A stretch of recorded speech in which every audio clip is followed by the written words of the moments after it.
Hi, everyone. I'm Anshul. This is the June15 podcast, and today we have Matt Tait.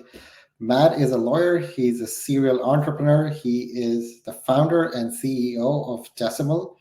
Decimal was just recognized as a top fintech company. They use technology to help businesses with bookkeeping and tax services. And Matt is also the host of After the First Million podcast.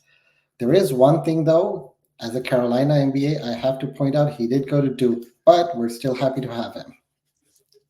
To be fair, I did wear my Duke shirt for you for the podcast just so that you could see what being a true champion feels like. But No, I thank you regret so not much for wearing it at the having me. Carolina. Absolutely. The pleasure is all mine. So, Matt, tell us more about your background. How did you get to come to like becoming an entrepreneur? You started as a lawyer and now you were running a fintech company. So, tell us about the journey. Like, how did that happen? For me, it actually started at a really, really young age. I was lucky enough to grow up in a family of entrepreneurs, and what that meant for me is, number one, my dad was a home builder here in Indianapolis, where I live, and spent his whole career running his own business. And when I was a kid, from the age of 6 or 7 on up, our summer jobs were throwing bricks into dumpsters or working on landscaping and framing crews. And so my brothers and I had the really big benefit of growing up in a house where our dad was an entrepreneur. And then in addition to that, my grandpa was also an entrepreneur. And what was funny is, even when I moved back to Indianapolis after years away, I bought the house next door to my grandparents, and Oh, grandpa wow. had started car dealerships and truck dealerships. And he just had that mentality. And when I was in law school, I decided I also wanted to work full time and go to school full time.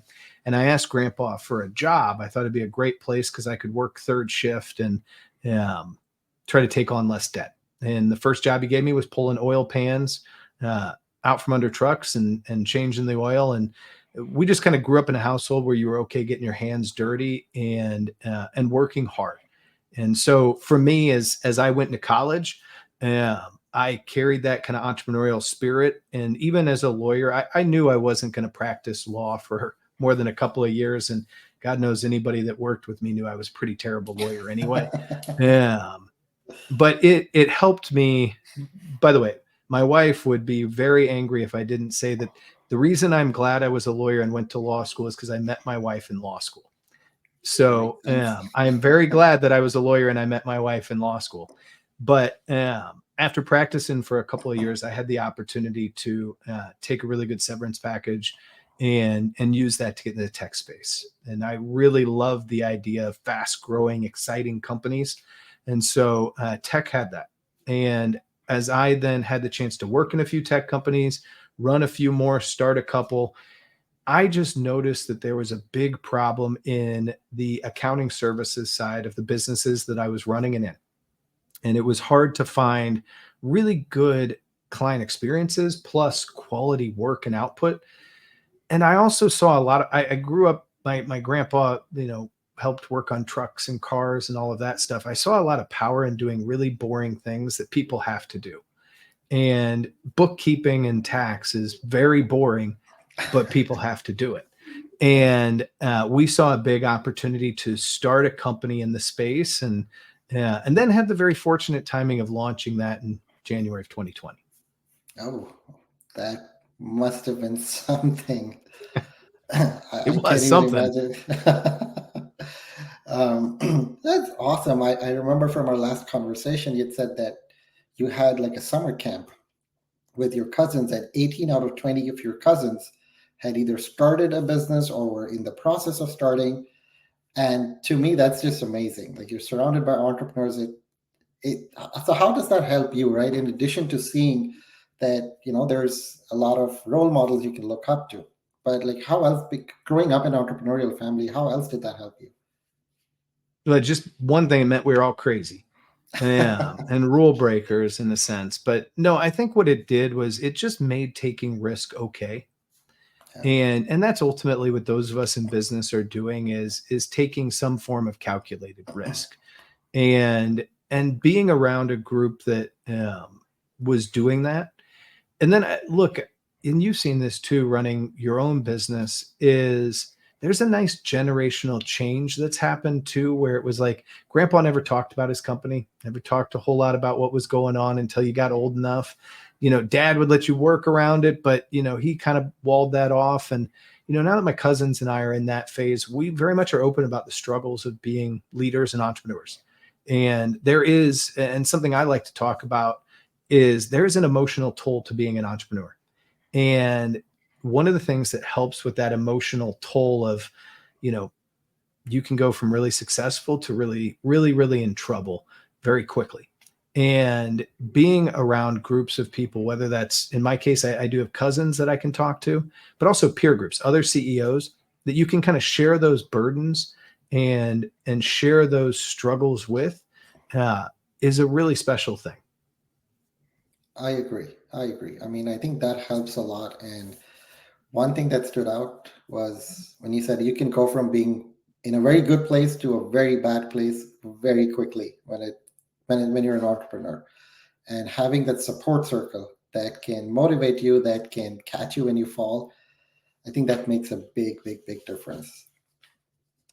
It does. It also gives you tips and tricks on how to do things that other people have found successful, and whether that's using tech or hiring in different locations, or in our case, we built a remote company and, you know, that became sexy with the pandemic, but we did it. We launched that 6 weeks before that became very cool to do.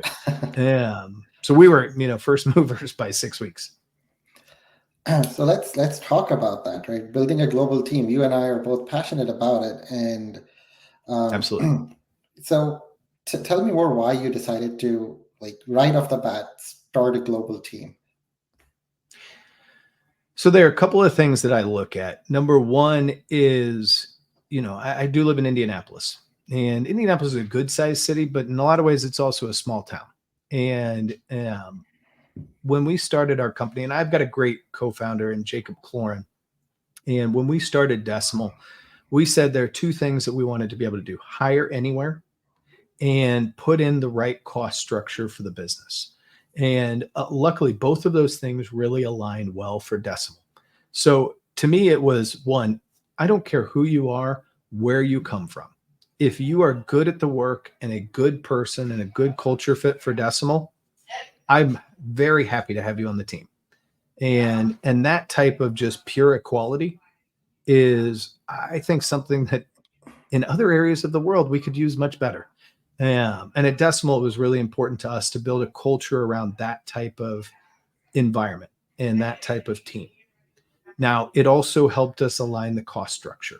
And to me, as we build out a recurring monthly service, our goal at Decimal is to do three things. Number one, to create the right client experience that's really good.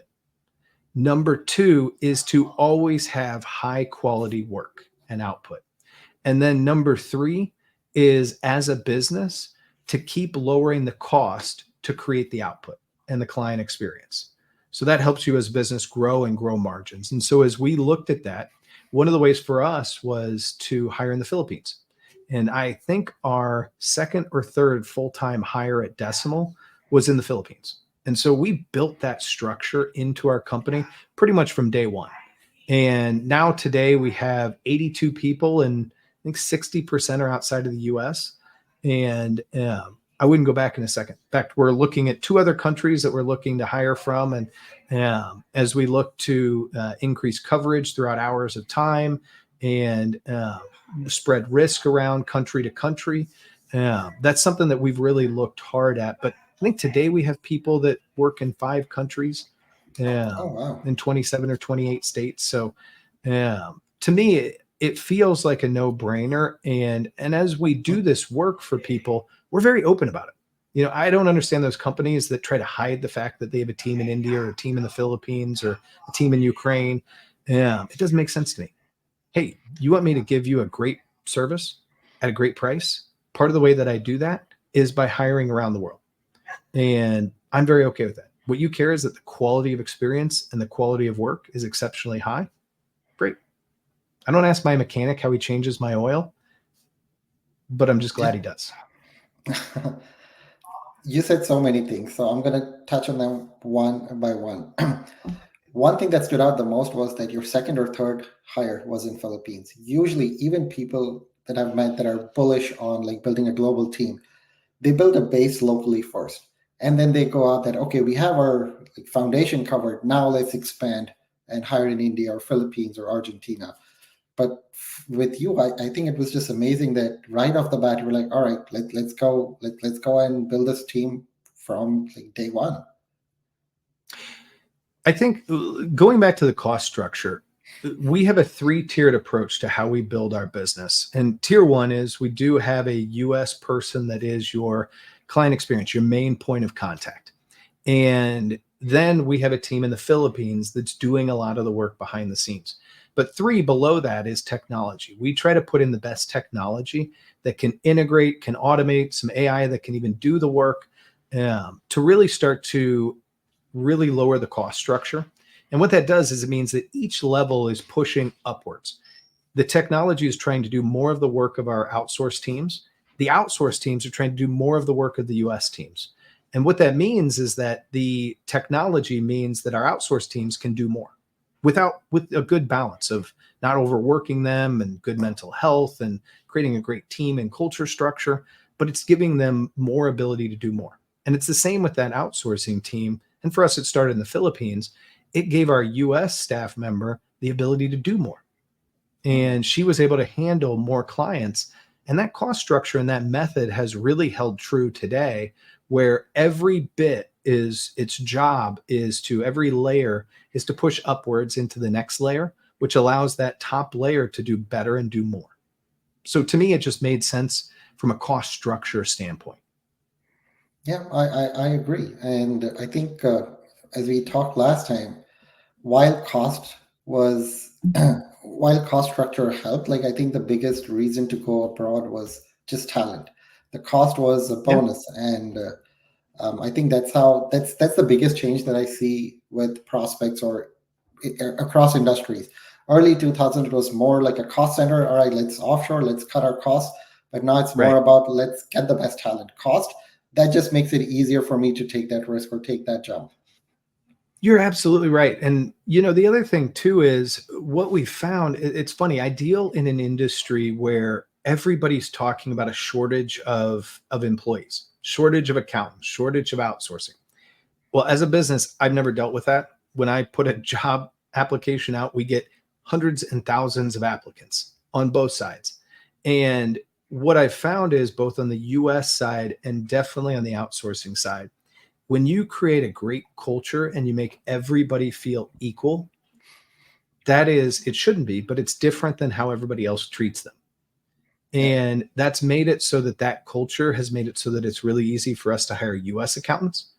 And then in the Philippines team and in some of our other locations, it's made it very easy for us to hire on the outsource side because we treat them exceptionally well. And it shouldn't even be exceptionally well. We treat them equal to our US team.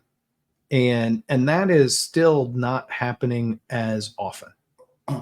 Oh, I can't tell you how many times I hear from my India network that the US firms, they come, they say that, hey, we're all one, it's one family, but they don't quite follow through. Sometimes it's just in terms of how much leeway you're giving your India team or like your offshore team. Yeah. Sometimes it's like the quality of work. Sometimes I see that even clients that who want to treat it equal, right? That are the only difference between our India or Philippines employee and US employee would be location. But to implement that in practice, right? It's not happening, right? I Yeah. still see so many people using their offshore team as an addition. That all right, let's do the main work here and let's send the additional work over there. And people there then they end up leaving because they're like, well, I'm finding better opportunities with other firms who are doing this better. So yeah, Right. I agree that you got to treat people equally regardless of where they are. And so I think one more thing I want to talk about is we talked about the shortage, right? So you talked about how the importance of culture. But one thing that I see that I've seen like from your company, you is the use of technology. One other frustration I see with a lot of people who are working in the accounting industry is that, hey, my boss is good, the company is good, but it feels like I'm using software that was made in the 90s. And it's just so or frustrating. or earlier. or earlier. And that's one thing I feel you at Decimal have done really well, that you use like you are at forefront of whatever technology you can use. You're always innovating in that space. So tell me more about the technology aspect of it and how that has helped you not just serve your clients, but like attract better people on both sides. I'll never forget. I walked in. This was years and years ago, maybe 5 or 6 years ago. I walked into a pretty good size, like top 50, top 100 accounting firm, and I was just kind of doing some consulting and looking at some things. And they were showing me some of the tax software that they were using and some of the workflow software. And I literally asked them. I said, "How are you able to hire college kids?" And the guy looks at me, he goes, "What do you mean?" And I'm like, "You literally have to dumb them down to use this technology. Like you are absolutely telling them." And I'm like, I asked him, I was like, "Are you still using floppy disks?"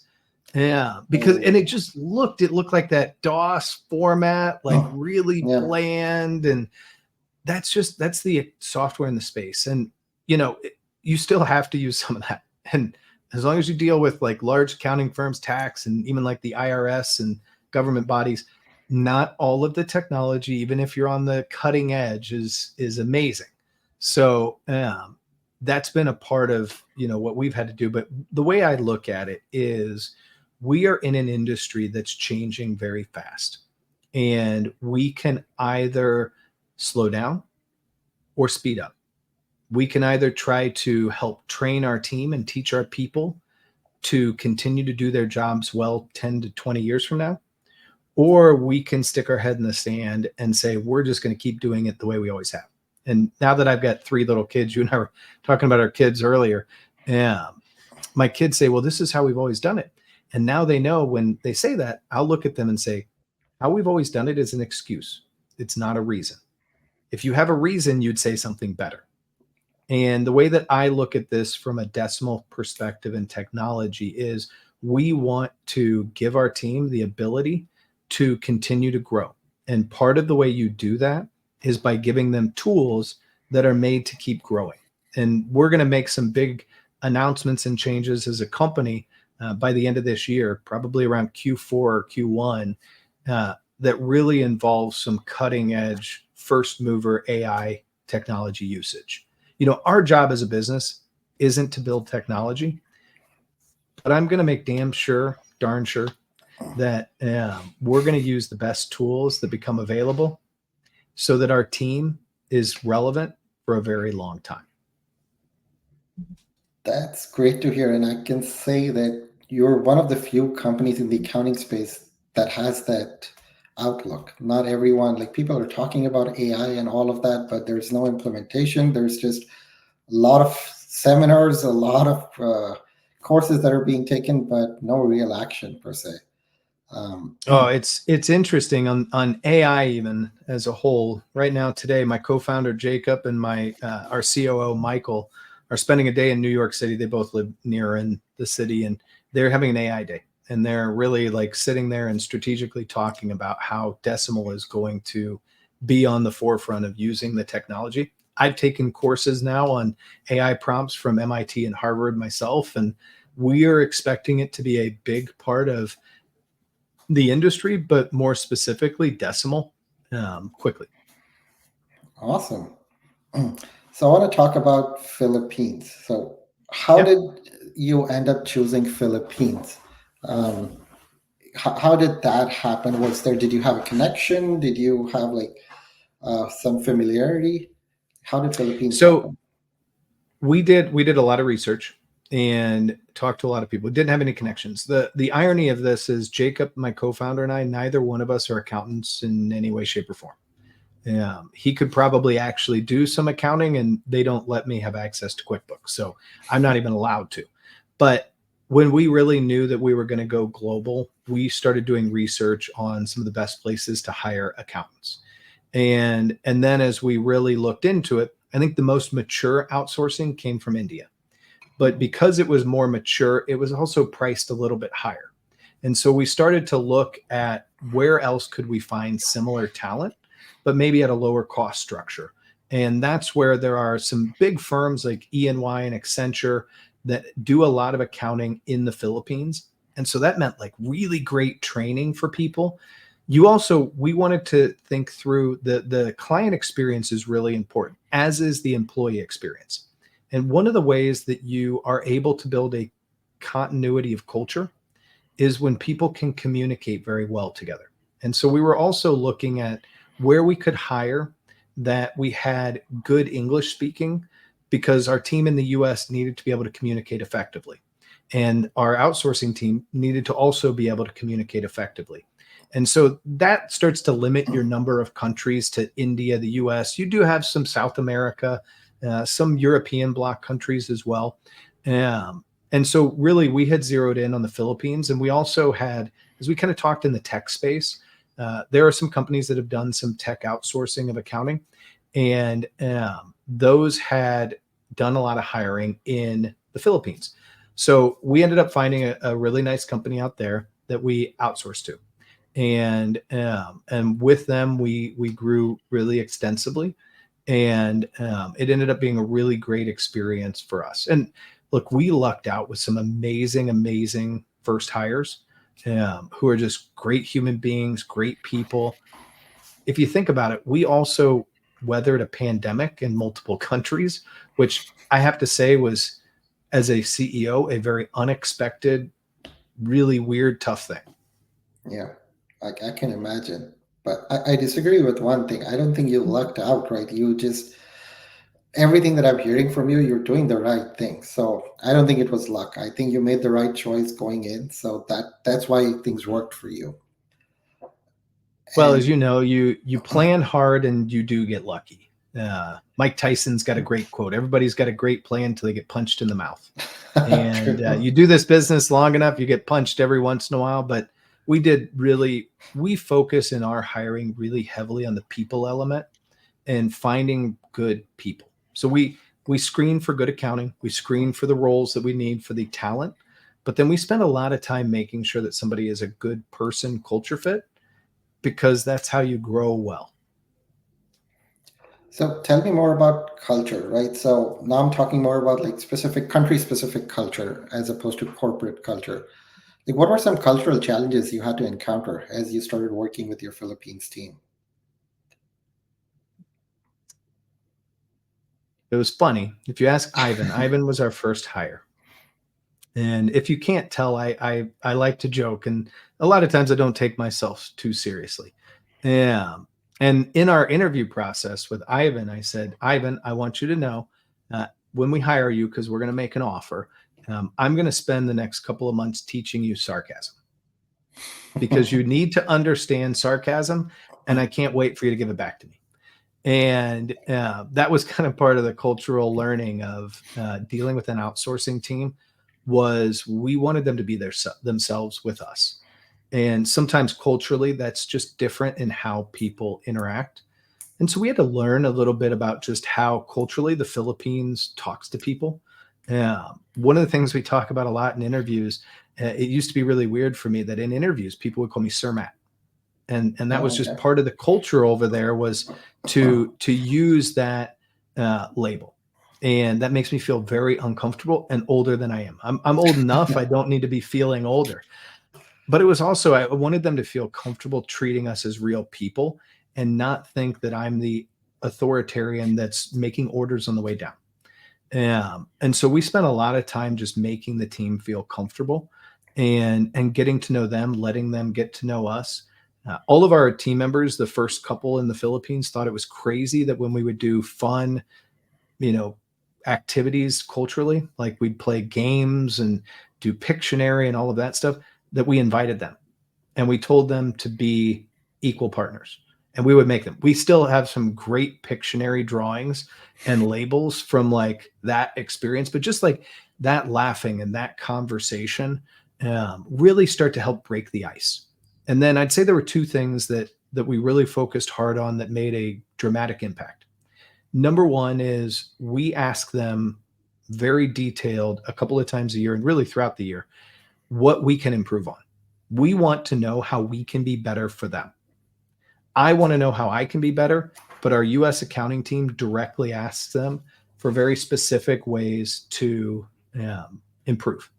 And part of that improvement is anonymous sometimes because we want them to feel comfortable. But also part of that improvement is not anonymous because we want them to feel empowered to talk. We also spend time giving them the same feedback because we want it to be a two-way street. And so we do that. I feel like that's a big, like important part of trust in any relationship is the desire to give authentic feedback and receive authentic feedback. And so we spend a lot of time doing that. And then, as you can imagine, in 4.5 years, things happen. Mhm. And that's just life. And we've had good and bad things happen in both places. We've had marriages, we've had deaths, we've had births, we've had the whole gamut.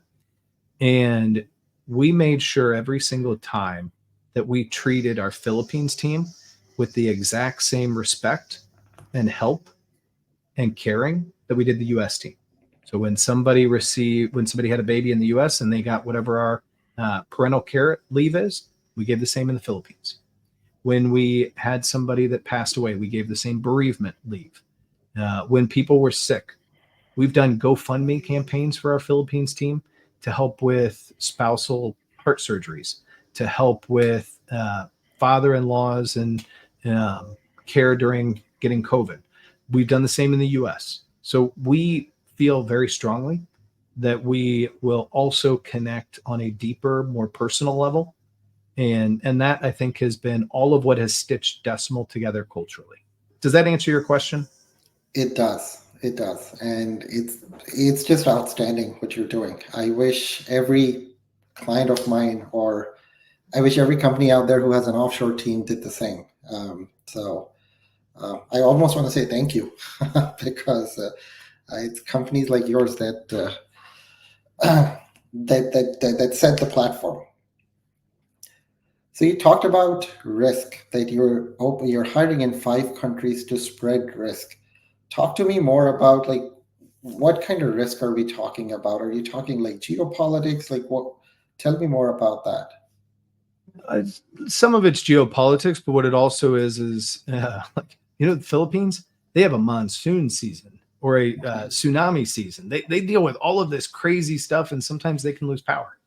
Yeah, you deal with just stuff that happens. Heck, it happens in Texas. Texas Yeah, nowadays gets a snowstorm once a year that shuts the whole state down. I mean, yeah, I could go into a huge yeah. rant about why they sell rear wheel drive trucks in Texas. It makes no sense. Yeah.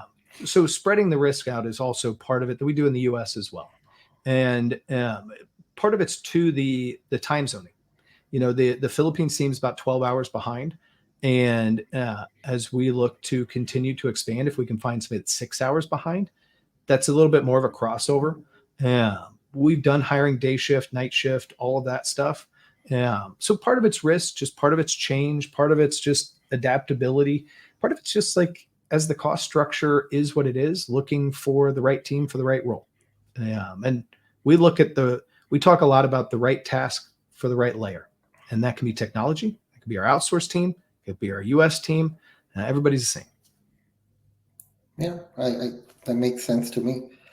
Um, so let me go through. Yeah, communication, right?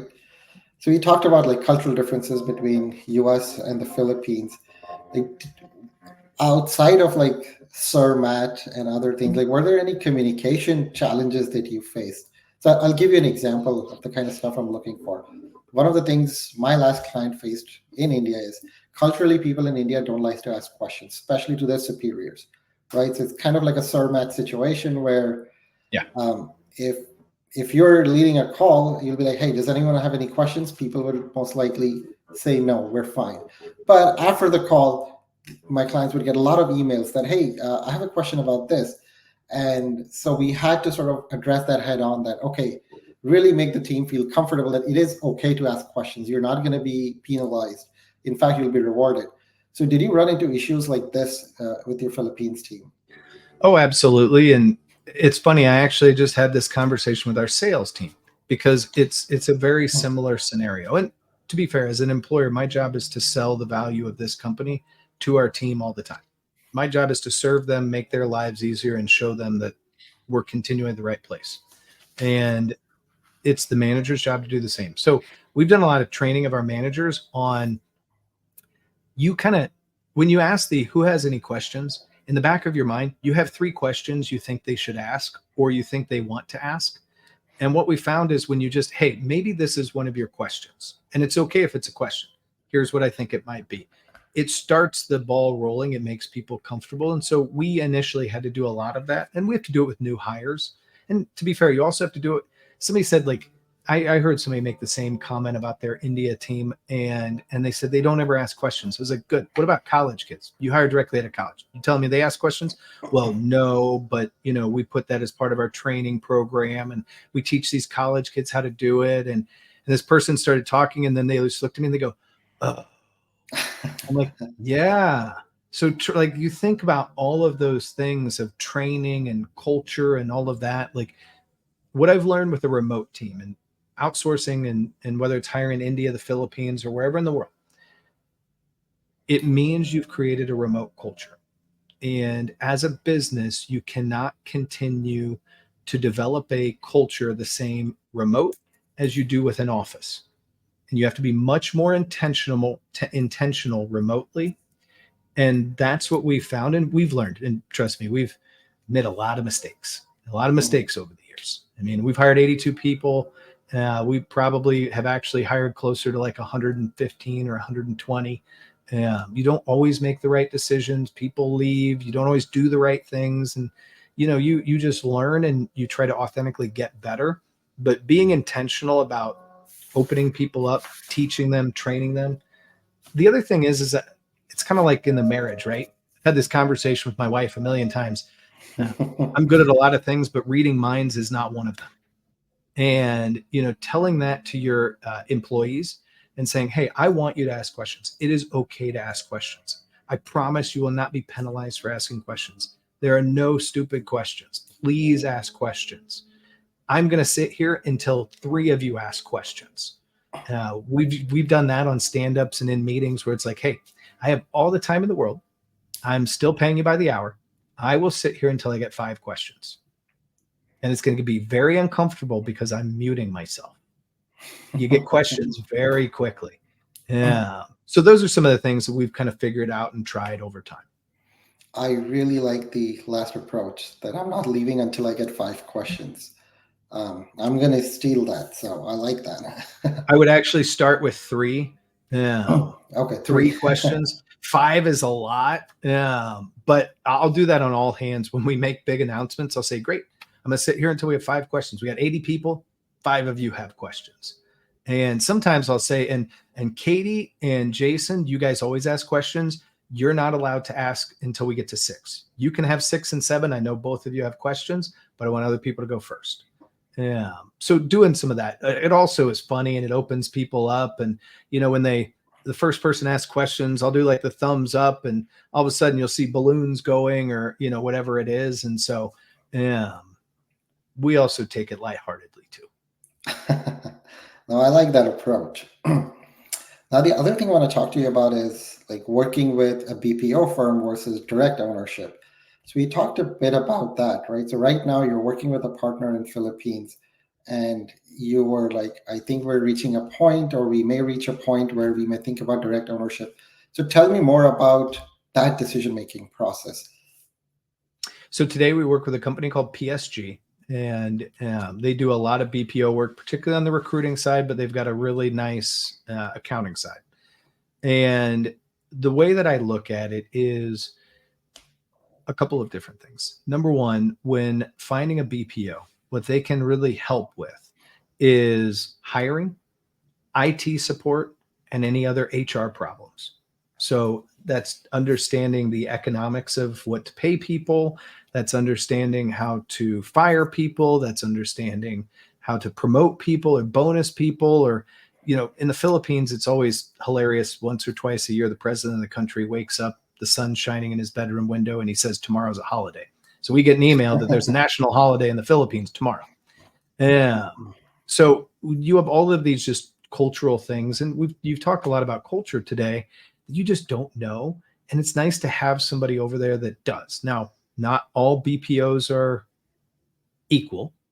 Yeah. In fact, some are really, really, really terrible, and I could add a lot of reallys to that. But finding the right one that you trust can be helpful from those perspectives. Now, it's the same as like in the US, we use a PEO versus doing benefits and payroll ourselves. It helps make it so I don't have to hire extra HR help. It's somebody that can deal with benefits, can deal with HR, can deal with terminations. I can call when we've got an employee issue or need to put somebody on a performance plan. And it's the same with that BPO structure. I'm personally a big proponent of outsourcing things that aren't my core competency. And obviously my entire business is doing that around accounting. So I very much believe in it, but we also do it ourselves in a lot of ways. And that's where I think a BPO is positive, where I think a hire direct model is good for us personally. At some point, the economic structure means that you will have a cheaper economic structure if you do hire that HR person and hire directly, because there is a cost overhead to hiring through a BPO. One of the things we're testing right now with a couple of employees is Deal. DEEL is a Yeah. great company out there, Yeah. and they've allowed us to hire directly. So we're testing out kind of a direct hire model as well. And that's also part of what we do is we test and try new things. And if they don't work, we shut it down and move on. If they do work, we lean in a little heavier. And Deal isn't the only one out there, which just happens to be who we like. Rippling has done, actually, we have a couple through Deal. We have a couple through Rippling. So we've done international hiring in a bunch of different ways. But that's another thing that we do use even with our BPO is Rippling for device management. It is our lightweight IT support that gives us the ability to feel secure in the information and financial information that's shared internationally. Okay. I think that's similar to what I hear from a lot of people I talk to as well, because I do direct ownership, right? I don't do BPOs. And one of the conversations that I have with people is it's the same, right? There's a cost benefit to it, there's a peace of mind to it. And for a lot of clients, it's better quality as well, because Yeah. a lot of BPOs, the way they're structured in India is they're not just reporting to you, they're also like the employee isn't just reporting to you, they have like a manager in the BPO as well. And that They do. sometimes creates a conflict because culturally the BPO could prioritize volume, whereas you want quality. So it doesn't quite work. But direct ownership is a heavy lift, right? It's not, you need to be sure that you're going in. It takes a while to pay off. And so It does. And, one of the things that we looked at in our first BPO provider and we've carried through to PSG today is we tell them we don't want them to train our employees. We don't want them to manage our employees. Quite frankly, we only want them to be there if we need a new computer or if we need to promote or hire or fire. Those are the okay. four things that we want them to do. And we've been very clear about that because we didn't want the double management. We didn't want the conflict. To be fair, we also run so we do an internal and external employee engagement survey. And we ask them, how do they like us and how do they like the BPO? And we want to know how they feel about all of it.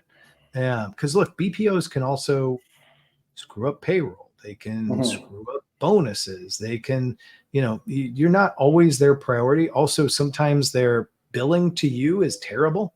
Like we found a lot of different things that I think hiring direct is way easier if you want to do it. It's also, as you said, it's getting way easier. Technology is making it so Yeah. that hiring direct can be way more attractive than it was even 4 years ago. Oh, absolutely. I think I think it also helps with the stigma problem. So that's what I want to talk about next. Um, there's a stigma, right? Um, when I talk to people, some accounting firms, they're like, I'm sold. I'm sold that an India team would be great, but I'm worried what my clients are going to think, right? I was working with a content writer, and she said something very important. She's like, I've come across people who like content around offshoring, but they won't like on LinkedIn because they're afraid what their clients would think, what others would think. So, did you ever have to? So, I know your answer, but it's a good answer. That's why. Did you ever come across like a situation like that with a client, and how did you address that? The way that we are as Decimal is we are unapologetically authentic in who we are and what we do. And we always will be. And part of that is we have a team in the Philippines and we have a team in 4 other countries. Period. And that helps us create the best quality work and the best price. And that is it. We don't hide from it. We talk about it all the time. So even the minute that we hired Ivan in the Philippines, and I think Chesley was our second hire, we told people, hey, we have a team in the Philippines, helping do the work. They're like, okay. So we don't care. I have had one client one time said that they were very uncomfortable with having somebody in the Philippines. And I said, great. You have two options. One option, your price is 10x what it is today. Two options, you find somebody else to do the work. And I was like, your prejudices are not mine. We don't share them. We do this. We feel very good about having an international team. If you don't feel good about that, there are 50,000 other accounting firms out there. I am more than happy for you to go to one of them. And that is us. And people that treat people poorly have no business being around Decimal. And look, they want to, it's also the cost structure. You want to pay 10x? Yeah. I'm fine with that. Like, I'll actually deal with you being an asshole for 10x the price. I might fire you later, but I'll take some of your money. That is awesome. That is like the best answer ever, right, to this question, right? The stigma problem. I think one thing other like my sorry, go ahead. Oh no, I was just gonna say it's a good people need to just be good people. Start there. Period. Yeah, I preaching to the choir, right? I think I know. part of the issue also is people have had bad experiences. Like Yeah. looking back in the early 2000s, those call centers and everything. I get that. So that's part of it. There's concerns about data security. I get all of that. But there's also a bit of just ignorance where people are just not willing to step out of the comfort zone. And unfortunately, in the accounting space, if people don't do that with talent, with technology, they're just going to get bought up by private equity or like bigger firms who are doing that. Yeah, I mean, like the reality is if you want to continue to grow and thrive and to make the amount of money that you want to make as a business, you have to continue to fight inflation and pricing. And the best way to do that is to lower your cost to produce. And you do that in two ways, with technology and with finding the right talent at the right price. And the quite frankly, like one great example. Let me give you a really, really concrete example. We bought a company from KPMG. It was an amazing purchase for us. KPMG was absolutely awesome to work with. They were using college kids to do low level work. Those college kids were very nice, but the quality of their work did not match our outsourcing team, wasn't even close. And their price point was 50% greater. So I'm paying 50% greater for worse work. And these are college kids, literally the lowest price point you can find in accounting in the US. So to me, it fundamentally doesn't make sense. And I don't see the client personal stigma. I think it is very much this is who we are, this is the output. In accounting, particularly, just so you know, small business owners, companies, they hate their bookkeeping. They hate taxes. They hate Yeah. all of this stuff. I always joke the three worst things about running any company are HR, IT, and accounting. Three worst things. When you get big enough, legal becomes close fourth. But they don't care. And so they don't care who does the work. And if you care, they'll care. And to me, it's the biggest, it's a bad reason. And but as you and I both know, accountants aren't the greatest at change and Tell me about stuff. it. Yeah. Uh, I actually stole something from you. I was talking to somebody the other day, and this thing came up that, hey, um, offshoring and stigma and why, and I repeated something you said, that in order for me to provide what the client wants at the price that they want, at the profit I want to make, this is the only thing that works. So I think 100%. that's what it comes down to. So No, last I think that's question. exactly right. Yeah. Go ahead. So last question for you. Is there something else you want to talk about that we did that I didn't ask you? Anything you want to share with the audience about Decimal? Um, Anything at all? No, I think this has been great. And as you know, and as I'm sure everybody can tell, I feel very strongly about this. And I think the accounting industry is at an amazing point right now where there's a lot of really good change that's coming. And part of that change is in private equity and coming and the consolidation that's in the industry. And that's just going to keep improving the business model. But you also have technology is coming much faster than it ever has in a way that's improving lives and work. But to add to that, you now have a much greater ability. The pandemic gave us an awesome opportunity to untether and to service work and clients remotely. And to me, that's where a global team and outsourcing is a huge benefit. It's a benefit for price, but price is secondary to people. You have the ability to hire really great people at a really great cost point, and it helps you to price correctly in the market. Because if you're selling to a business that wants to pay $1,000, but you can only profitably do it at $2,000, you have a problem and you won't be able to sell. So those Yeah. are things that you just have to think about, but then do it correctly. And we get this as entrepreneurs. You're not going to get everything right. I've done things that didn't work.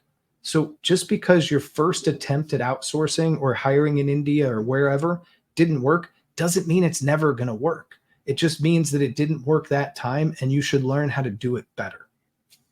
Oh, 100%. Like I'm Indian. I grew up in India, but I still make mistakes, right, when dealing with my team in Oh, yeah. India. So that's just natural. This was great, Matt. Thank you so much. It was amazing talking to you. It's so good to talk to people who believe in the global team thing. And thank you so much for being here. I sincerely appreciate it. Well, I really appreciate you taking the time and for bringing me on. And this is a great topic that I wish more people were honestly discussing. And so I'm glad we had the chance to talk today. Yeah, yeah, great.